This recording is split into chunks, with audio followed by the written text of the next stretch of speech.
orang yang sakit diabetes atau gula darah tinggi itu persepsinya apa sih? Masalahnya terlalu banyak makan gula gitu ya. Akhirnya saya sakit diabetes. Itu salah. Salah. Diabetes itu terjadi memang akhirnya gula tinggi, tetapi terjadinya diabetes dipicu bukan karena kadar gula yang tinggi, bukan, karena tubuh gagal mengolah lemak menjadi asam lemak.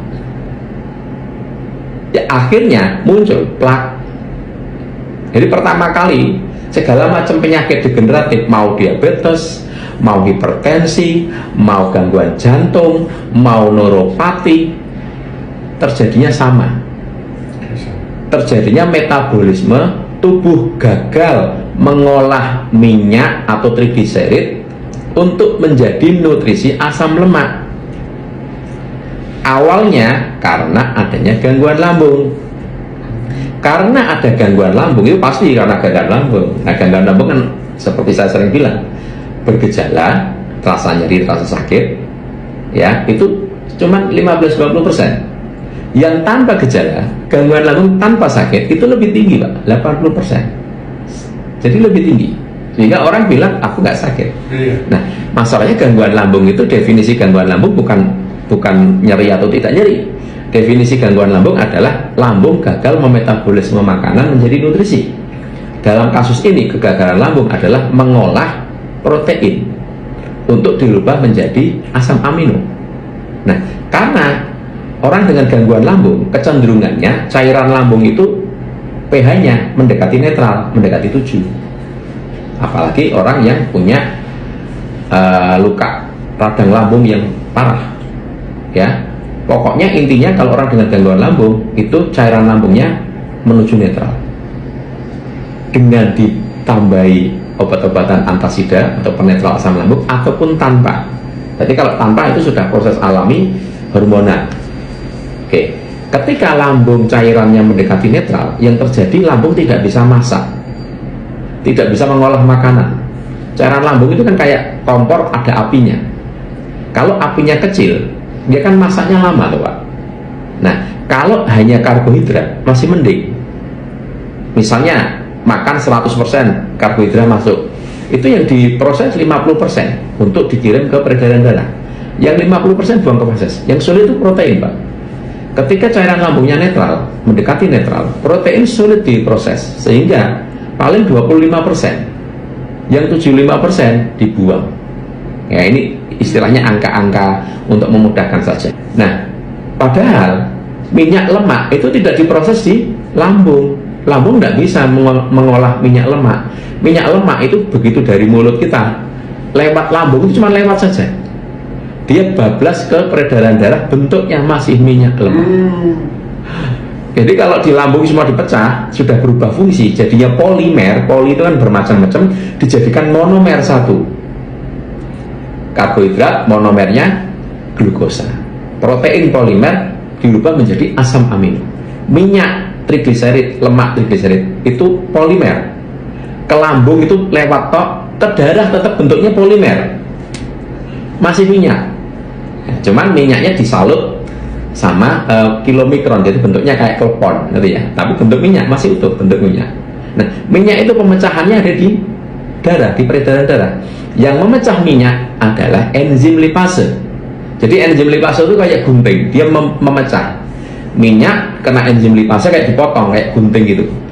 Jadi dua, gliserol sama asam lemak. Gliserol dikirim ke liver, ke hati. Asam lemak itu makanan sel. Nah, enzim lipase dari mana? Enzim lipase itu didapat dari asam amino. Asam amino didapat dari protein. Nah, orang dengan gangguan lambung kan sulit mengolah protein, sehingga asam amino yang naik ke darah nggak banyak. Ingat betul ya, 25%, sisanya kebuang ke feses. Nah, suatu saat minyak lemaknya banyak, stok enzim lipasenya habis, dan proteinnya kan sedikit. Jadi enzim lipasenya habis, minyak lemaknya masih banyak. Singkat kata, minyak lemak ini jadi plak. Nah, plak ini yang bikin orang gangguan jantung karena ada penyumbatan, stroke karena ada penyumbatan, neuropati karena ada penyumbatan plak. Diabetes itu yang sama. Minyak lemak ini menutupi reseptor sel. Jadi sel tidak bisa makan glukosa, makan asam lemak tanpa ada perintah dari insulin. Tidak bisa. Memang sunatullahnya gitu. Jadi walaupun banyak makanan, tapi kalau insulinnya tidak ngasih tahu ke sel, sel nggak bisa makan. Ngasih tahu nih, ibarat kata kayak ketuk pintu, dok sel di luar ada makanan, nah baru selnya buka pintu diambil. Tapi kalau tanpa ada perintah tidak bisa. Nah, ketika pintu sel tadi, reseptor selnya tadi, pintunya ya, itu ketutup minyak lemak, maka sel nggak denger, selnya budek, maka terjadilah resistensi insulin. Yang tadinya butuh cuma 1, karena tebel butuh 2 insulin, tambah tebel lagi butuh 5 insulin, tambah tebel lagi butuh 10 insulin baru bisa buka. Nah, nek tambah bukanya harus insulinnya banyak, yang berat organ apa? Pankreas. Akhirnya ketika dibutuhkan 20 insulin, pankreasnya cuma mampu bikin 18, karena kan tebel minyaknya, tambah tebel. Orang kan makan terus, akhirnya apa yang terjadi? Gula naik. Oh, kamu gula darah nih, kadar gulamu naik. Jadi sebenarnya orang diabetes itu kadar gula naik karena apa? Pertanyaannya, karena nggak bisa dimakan sama sel. Kenapa nggak bisa dimakan sel? Karena ada minyak plak menyumbat pintu reseptor. Pertanyaannya, diabetes terjadi karena apa sekarang?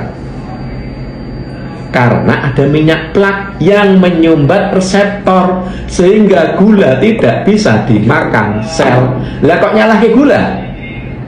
Pertanyaan saya. Akhirnya pemahaman yang keliru, pengobatannya ya keliru. Pengobatan selama ini fokusnya kemana? Pertanyaan saya.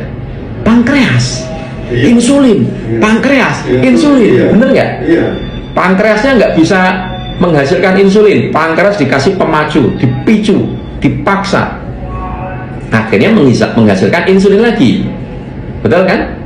Ya, tetapi kan hanya berapa tahun saja, masing-masing orang memang beda, bisa lama juga, tapi endingnya pankreas yang dipaksa, ada titik bahwa pankreas itu sudah tidak mampu lagi nanti. Akhirnya ketika minum obat, pankreas sudah nggak ngefek. Titik itu akan datang. Kapan? Ya tidak tahu. Kenapa? Plaknya tambah tebel, minyak lemaknya nggak dibenerin, lambungnya nggak dibenerin. Akhirnya insulin walaupun sudah dikasih obat-obatan, akhirnya pankreasnya juga off lagi. Akhirnya dibilang, oh pankreasmu mati. Nek pankreas mati, akhirnya apa? Masuk cairan dari luar. Bisa buka lagi. Tapi dosisnya tambah naik, tambah naik, tambah naik. Sekarang pertanyaan saya kembali, orang diabetes karena glukosa atau karena minyak lemak masalahnya, dasarnya? Ayo, pahami itu. Ngertinya kan karena glukosa. Salah, glukosa itu korban. Apakah karena pankreas? Salah, pankreas juga korban. Nah, kalau mengobatinya salah paham, bisa sembuh nggak? Ya nggak bisa, wong salah diobati, sing diobati pankreas, bukan diobati deh, dipaksa, dipicu, digantikan. Ya nggak bisa. Mulanya kalau pengobatannya nggak tepat harus minum obat seumur hidup. Akhirnya bahwa diabetes tidak bisa sembuh. Makanya kalau mau menyembuhkan diabetes, ya minyak lemaknya dibenerin, plaknya dibenerin. Caranya lambungnya dibenerin dulu sehingga tidak terjadi plak yang baru. Plak yang ada sudah telanjang di darah diurai supaya plaknya hilang. Loh, kalau plaknya hilang, pintu reseptor selnya bersih lagi nggak? Kalau bersih lagi, butuh insulin banyak nggak untuk buka? Nggak butuh. Akhirnya pankreas nanti juga dibenerin. Pankreas akhirnya hidup lagi. Dia ringan karena cuma untuk buka insulin cuma butuh satu, happy pankreasnya. Nah, itulah pengobatan diabetes yang betul itu dari situ. Paham ya?